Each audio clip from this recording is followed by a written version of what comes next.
किशोरी लाल जी के बेटे राघव की शादी की बात जगह जगह चल रही थी, लेकिन किशोरी लाल जी को कोई लड़की पसंद ही नहीं आती थी।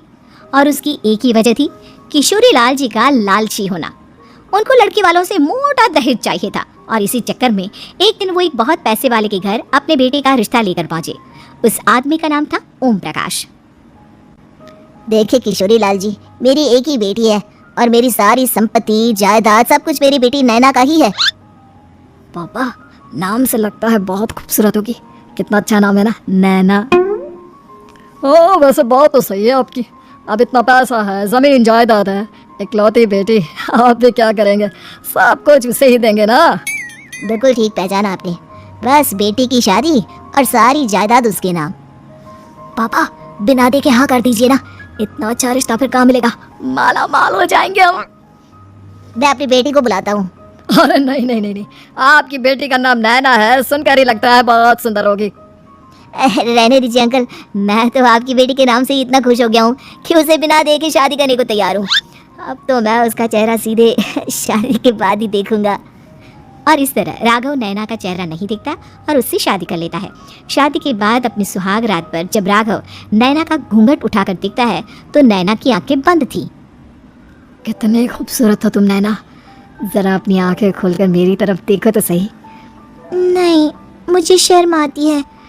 अरे मैंने तुम्हें शादी से पहले भी नहीं देखा, और अब अगर तुम आंखें खोलकर मुझे देखोगी भी नहीं तो मुझे अच्छा कैसे लगेगा? इससे पहले कि नैना अपनी आंखें खोलकर राघव की तरफ देखती, अचानक से लाइट चली गई और राघव नैना को पूरी तरह से देख भी नहीं पाया। अगली सुबह नैना राघव के लिए नाश्ता बनाकर लेकर आई। अरे ये क्या, आधा पराठा सेका हुआ है और आधा बिल्कुल कच्चा। ये तुमने क्या किया नैना? बहू, तुमने क्या आधा पराठा तवे से नीचे लटका कर रखा था, जो आधा सेका है और आधा कच्चा? मुझे जितना दिखेगा उतना ही तो सीखूंगी ना पापा जी। जहाँ जहाँ मुझे नजर आ रहा था वहाँ मैंने सीख लिया, और जहाँ जहाँ नहीं दिखा वहाँ कच्चा रह गया होगा। इसका क्या मतलब है? ये कैसा मजाक कर रही है तुम? अरे बहू, तुमने इतना लंबा घूंघट क्यों लगाया हुआ है? देखो, हमारे घर में बहुओं को बेटी की तरह रखा जाता है, और फिर तुम तो इतना सारा माल लेकर आई हो।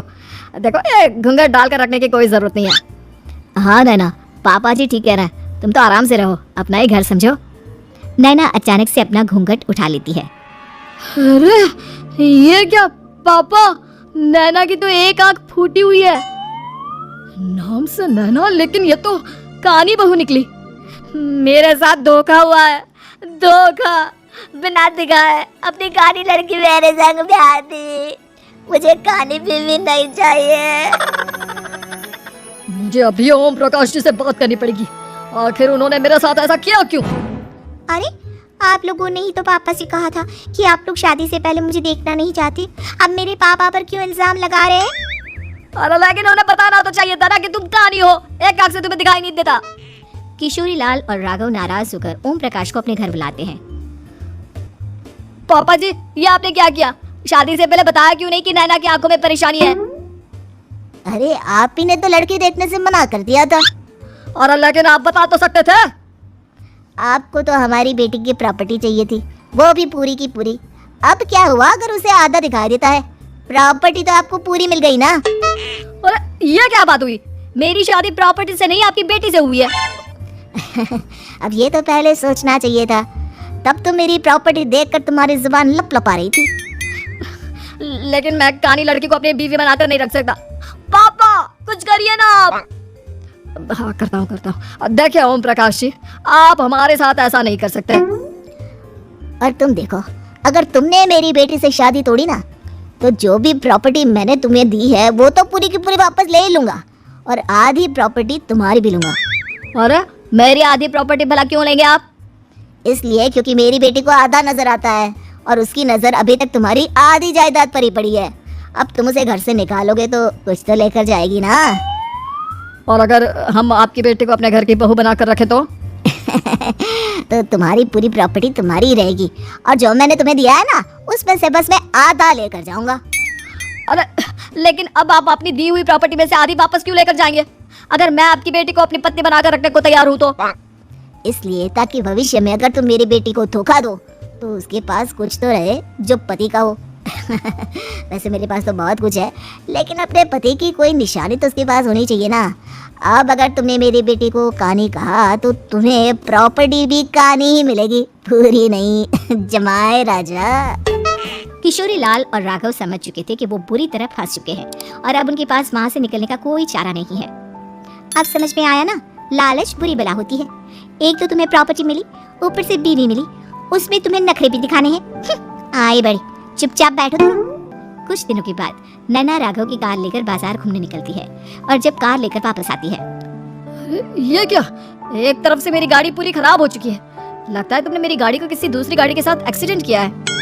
अरे अरे, कितना बड़ा नुकसान कर दिया तुमने बहू। वो क्या है ना पापा जी, मुझे एक आंख से दिखाई नहीं दे रहा था, सामने से गाड़ी आ रही थी। मुझे तो सिर्फ आधा ही दिखाई दिया और वो गाड़ी मेरी कार से रगड़ती हुई निकल गई। अब मैं क्या करूं बताओ? अब इसे ठीक कराने के पैसे कौन देगा, तुम्हारे पापा? तुमने मुझसे इस तरह से बात की? अभी रुको। नैना राघव की शिकायत ओम प्रकाश को कर देती है। देखो राघव, अब जो मेरी आधी प्रॉपर्टी तुम्हारे पास थी ना, उसमें से आधी और मैं लेकर जाऊंगा, क्योंकि तुमने मेरी बेटी को डांटा।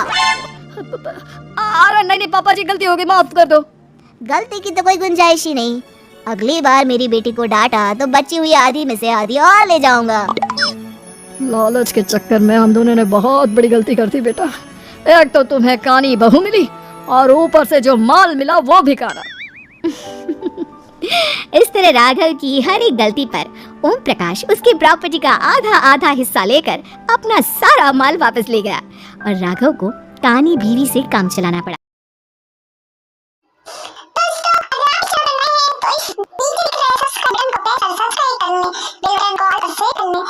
वीडियो की नोटिफिकेशन आपको मिलती रहे। वीडियो अच्छी लगे तो लाइक और शेयर करें। कोई सवाल